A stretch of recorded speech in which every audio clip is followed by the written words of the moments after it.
Hi. Welcome back to day 25 of the month of March. Can you believe we have less than 10 days to finish this?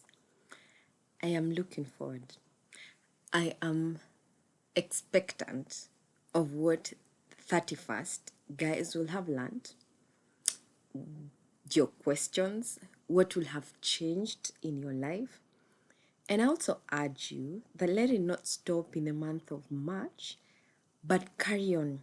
Every other month, you can come back and listen because it's from first to the last day of the month. I don't know how many days, how many months I've made up of 31 days apart from Feb. But take time to listen again and again and again. I am Wanjiko Murigi, a counseling psychologist based in Nairobi, Kenya. I have said this over and over again. In the month of March, we are marching through March as we look at the book of Proverbs and trying to understand what does this book say about toxic, abusive, narcissistic partners?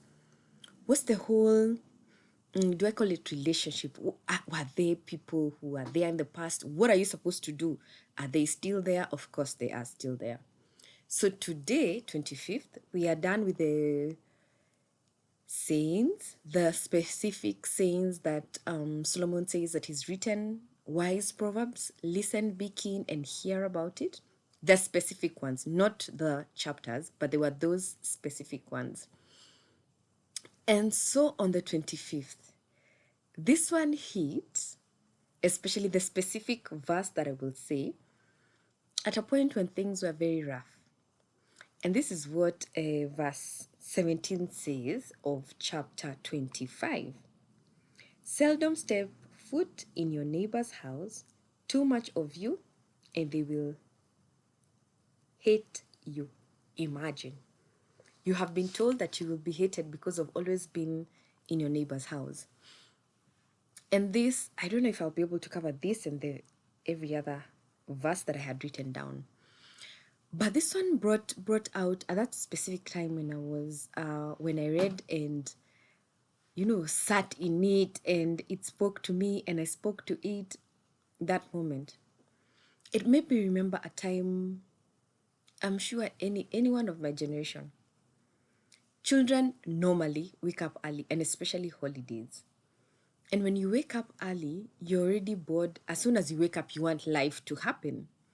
And so what we'll do is you end up going to your neighbor's house very early, like so early in the morning. And if you had parents like me, at least for my mother, what are you doing in someone's house at 8? Like, have you been chased away from your own house? Now, this is the thing. As a child, you don't even realize that you're being annoying to anyone. No. Like you've gone to your neighbor's house to look for a child who's gonna play like you. Or you're hoping that the children from the neighborhood will come to your house and call you out so that you can play. And you don't have to keep asking for permission to go out. I know you're wondering how this one connects to narcissistic, abusive, toxic relationships. Children have a way of telling when something is completely off, right? And there are two sides of this verse. Yes, children have a way of telling when something is very off. Even if they don't see you being demeaned, which I doubt that they do not see, even if they have not seen you being hit by your partner, your spouse, even if you are doing everything to shield and cover them and show up with your face full of makeup, being cheerful, trying to keep this partner at bay, trying to be the humble one or the one who's always biting their tongue or the one who has plenty of water in their mouth throughout so that you don't break a dam or breach a dam. But children have been given such a sensitive spirit, such a keen spirit that when things shift, a child can tell. So you'll find, and not everyone, please note, it's not everyone that I am saying that if your children are doing this, it's because your family is like this, like the other. But you will find that children whose environment is toxic, abusive, narcissistic. It's at the break of dawn, they're ready to go to their neighbor's place. They'll rather be in the street. And when the sun sets, they're the last ones to go into the house. You might have children who are always at your neighbor's house.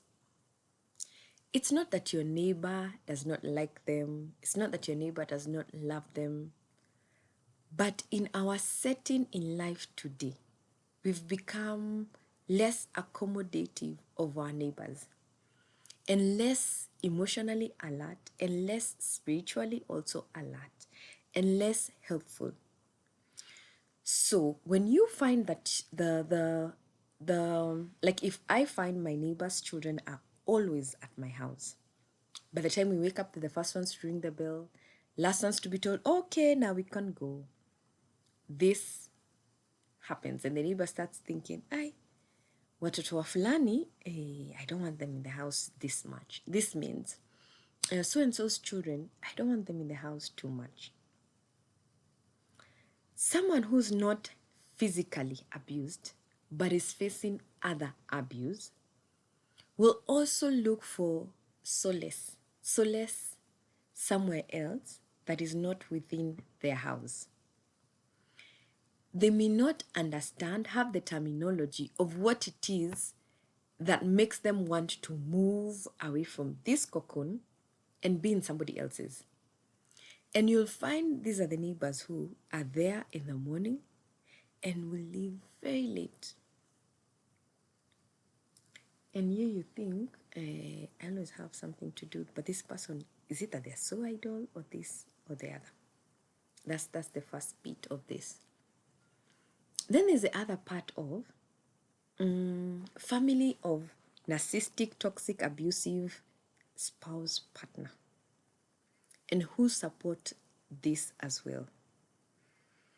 We've heard of parents-in-law whom as soon as their children say I do, you'll find the mother has moved in with them because she feels more comfortable if she's there, because she feels that the daughter is not being taken care of, or the daughter-in-law is not taking care of their son well, and without permission, they are the pest that never leaves. And yet the Bible clearly states, a man shall leave his father and mother, and he shall cleave to his wife, and the two shall become one. If I say look at yourself when you just got married, it may not even hit home, because some are like, that was done for the same thing. Want to do better. Want your children to enjoy something different. So you find that your parents-in-law have moved in. If it is not your parents-in-law, a sister-in-law is permanently staying with you. There is a difference of when they have come to stay with you because there is no choice, and when they have come to invade in your space. And with the latter, hate gets in. You may really want to love, accept the family. But if they've come to invade, this is where you're like, hata Yesu hangechukua kama hiyo. Even Christ wouldn't have accommodated. But it's because the Bible has also given you direction. Live and cleave. But now, man, you're refusing to live. Woman, you're refusing to live. Surely, the grieved spouse, instead of loving and appreciating your family and even taking them as her family, and mark you, I'm saying it's when they come and are overstepping and when they have a choice.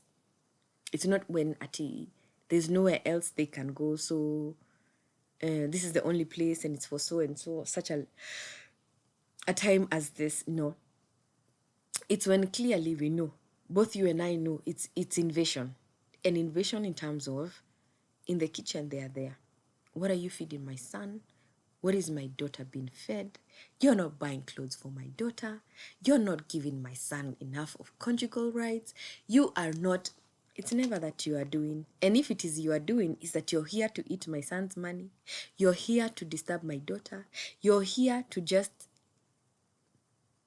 and there's no other narrative apart from narrative of pest narrative and parasite. All right?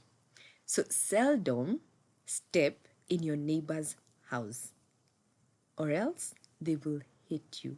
And hate is such a huge thing. Now, for those ones that children keep coming to your house, I know we are all busy. I know we will say it's none of my business. But also try and find out, is this child safe in their home? Are they running away from something? And the something can also be chores that they're running away from. Or is it that the environment is so toxic? The environment is full of abuse. There's so much narcissism in it that they cannot take it. They're always looking for a way out. And the way out might be your house is the most comfortable, or your house, none of these things are showing up. At least it's a warm place and they can be there. Instead of chasing them away, instead of feeling of them, just try and be a good neighbor, be the Christian that checks out and knows. Because also children, yes, they can be annoying, but they're also quite innocent. And Christ said, let the children come to me. Because also, unless you have a heart like this one, the kingdom of heaven is going to be very hard for you to access. The next one. Like a broken tooth or a lame foot is reliance on the unfaithful in time of trouble. So your people have come home. Your people, the one that are from abusive, toxic, narcissistic family and are very supportive of the narcissistic, abusive, toxic partner. They have come. And you know the way normally you're just supposed to respect, not get too familiar with in-laws. Because also that's in my view, it can be a very shaky relationship.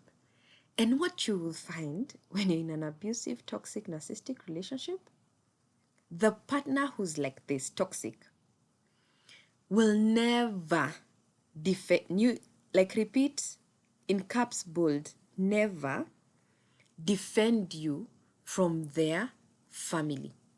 Even when they can see in broad daylight, in black and white, that the other person is the one who is wrong. Have you ever seen, and there's a shot, there's a shot that is trending of something similar, not similar to the narcissistic or toxic partner, but is trending with a lame man. That he's a lame man who's sitting somewhere, and then they bring a dead body, then the dead body rises, and for the life of him, he cannot run. You see the way the legs just move wobbly. That is what the Bible is specifically telling you of how you cannot depend on an unfaithful person. Because even when they find that your family is doing mob justice on you, are you hearing me? Mob justice on you. They will be like the lame legs and be completely useless to the situation. It's not Wanjiko saying, but it is the reality of especially narcissistic partners. Abuse may try to hide. Abusive, and especially if they are physically abusive, they might try to hide here and there. But a narcissistic, and remember we have said this, these are people who are emotionally dead.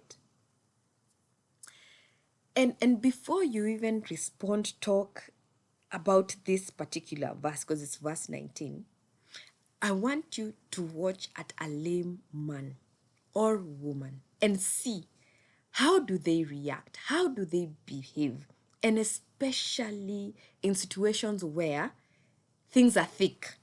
They need assistance. They need to move fast. Those legs will not help.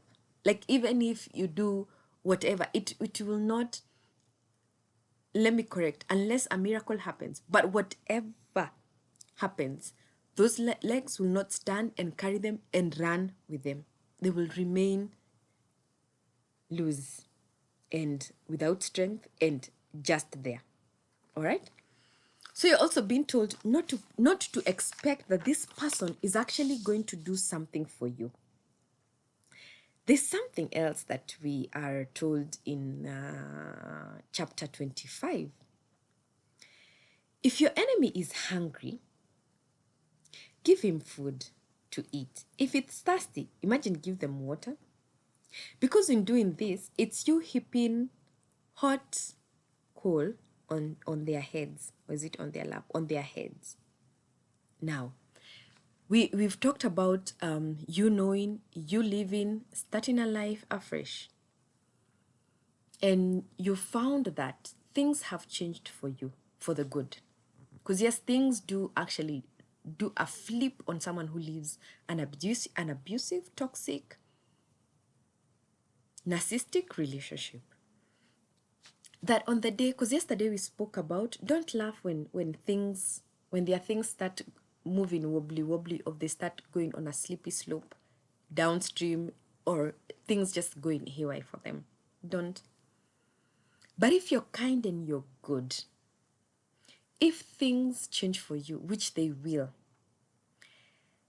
when you meet with these people out there, their family or themselves, and forgiveness is important, but also, sometimes as Christians, when you talk about forgiveness, people assume that you're saying forgive and bring them back in. No, you forgive, but then also maintain peace. Like, peace is something that money cannot buy for you. But if you meet this person is in need, and you can be able to offer the help that they require at that particular moment, don't be mean to say, come back tomorrow. Don't be harsh to be the one who's going to splash water on them on a cold day. Don't be the one who's going to say, I have no food to give you, yet you do. Don't be the one to wish, pray harder times on them. Be the one who's going to be good. Because good has a way of overturning a bad charm, overturning things that were really thick. And you're not doing this for their sake, but it's for you. It's just like how forgiveness is not about the other person, but it's about you.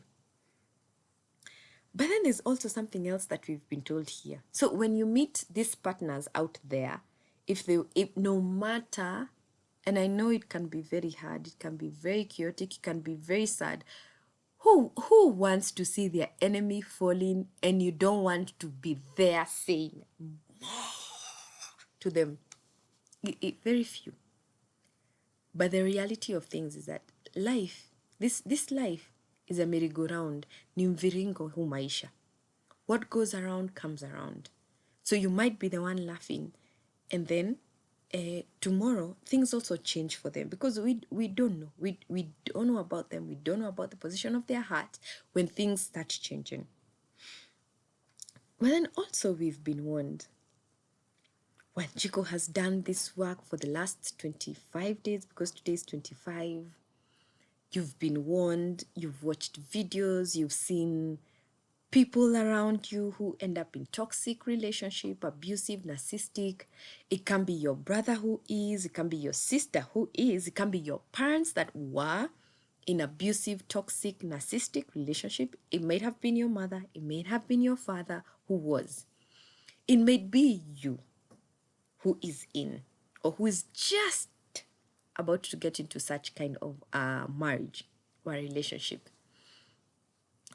But despite all these things, you still close your eyes and say, yeah, I'm wishing them away.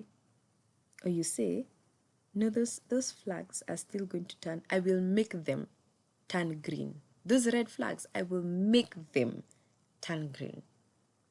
And you go ahead. and you say, I do. Or even you've met the spouses, like the ex-spouses of these people that we are getting into relationships with. But because of either being blinded, choice, foolishness, naivety, exploring, you still, with your 2 feet, walk into that relationship. Proverbs 25:26 says that like a muddied spring or a polluted well are the righteous who give way to the wicked. Now that you know, allowing yourself to be to be deceived is equal to you being this muddied spring or polluted well.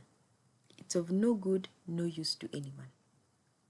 So, when you see a sign, now that you know, not those ones who got in before knowing, but now that you know, you getting into it is you equating yourself to a well that was dug so deep that it's supposed to give fresh water, but it cannot give fresh water because it's been polluted. It's like when you dig a well, sorry, and then you drop something like what? Like rat. Rat is a medication that is not a medication. It's a poison that people used to give rats and also unalive themselves with. It drops into that water. Do you know that well is completely useless? It can't be redeemed. You can never use that water unless I don't know what happens, because I've never seen such. Like anywhere where a well has had an issue, that thing is blocked, sealed, no matter how much water there is. No matter you lacking water in your house, you cannot use that water. And this is what you're being compared to. So Proverbs 25 is a bit heavy. I think even 26 and the rest going on, at least and before 31, because 31 talks about a virtuous woman. We will get there. It becomes heavy. 26, 7, 8, 9. I think it becomes more heavier. There's more than one lesson to also learn in the chapters, like this one, 25. But let me tell you, you can't decide not to you can't decide not to learn when the information has already come to you, and you can't unlearn once you have learned. It's brave for you to take a step, which can be extremely scary, but all it takes is for you to move one step, another step. It can be a baby step, not step, baby step. And if you can't walk, you can crawl. If you can't crawl, roll yourself to destiny. But at least you have come out of this situation. That is it from me today. And I pray and wish you well today and the rest of your days. May you be blessed with eternal, mighty blessings. May you be blessed to be a blessing, favored to be a favor to other people, and may you be guided by light and by God in the right path. That is it from today. We'll see you tomorrow on the 26th. Bye and thank you for listening. Also share. Kindly just do share. Thank you and bye.